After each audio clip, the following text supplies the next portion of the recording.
নমস্কার বন্ধুরা, সোমাদির কিচেনে আপনাদের ওয়েলকাম জানাচ্ছি। আজকে শুরুটা হচ্ছে গোগলির রেসিপি।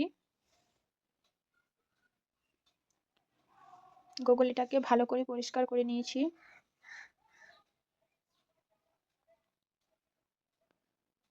আলুগুলা ছোট ছোট করে কেটে নিয়েছি।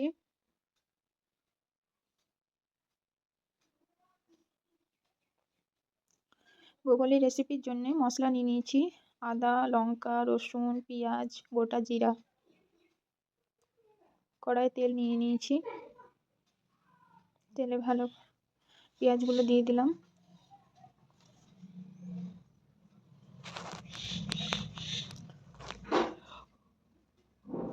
পেঁয়াজগুলোকে ভালো করে ভেজে নিতে হবে। সামান্য চিনি দিলাম। চিনিটা দিয়ে নাড়াচাড়া করে নিতে হবে যাতে পেঁয়াজের রঙটা খুব ভালো আসে চিনি দিলে, সেই জন্য হালকা চিনি দিলাম। পেঁয়াজটা ভাজা হয়ে গেছে।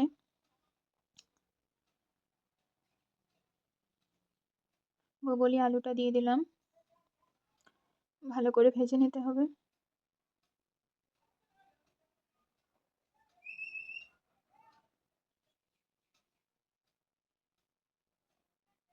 ভালো করে নাড়াচাড়া করে ভেজে নিচ্ছি।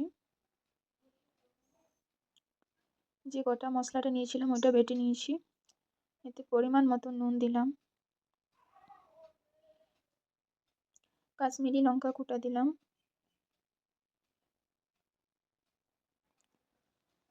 ধনা কুটা দিলাম।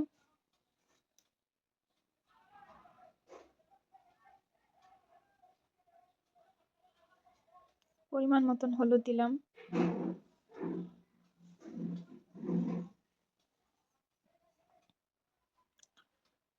ভাজা হয়ে গেছে। ভালো করে ভাজতে হবে আলুটাকে, গোগলিটাকে।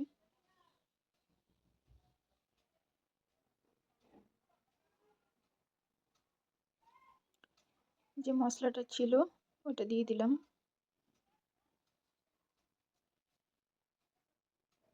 বাটিতে হালকা জল নিয়ে ধুয়ে বাটিটা দিয়ে দিলাম জলটাকে। ভালো করে নাড়াচাড়া করে নিচ্ছি। ভালো করে ভাজতে হবে, নাহলে কাঁচা মশলার গন্ধটা উঠবে।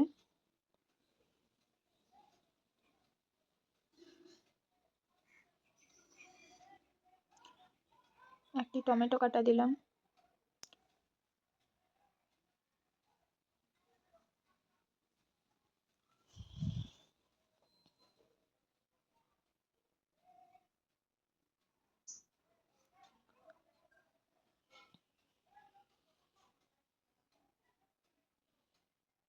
তেল ছাড়ছে আস্তে আস্তে।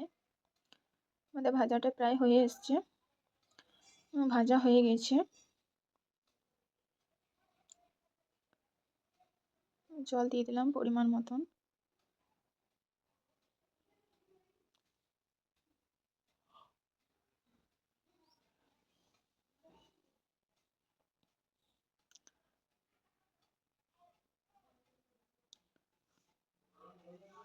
জলটা দিয়ে ভালো করে নাড়াচাড়া করে নিলাম।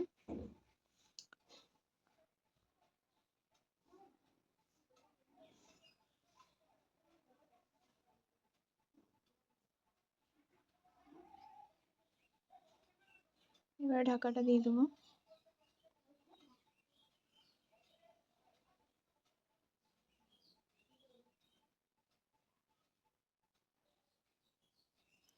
আমাদের রেসিপি রেডি হয়ে গেছে।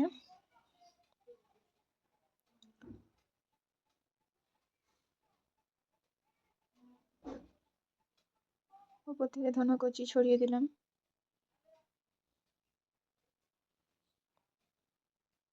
ধনেপাতা কুচিটা দিয়ে ভালো করে নাড়াচাড়া করে নিচ্ছি।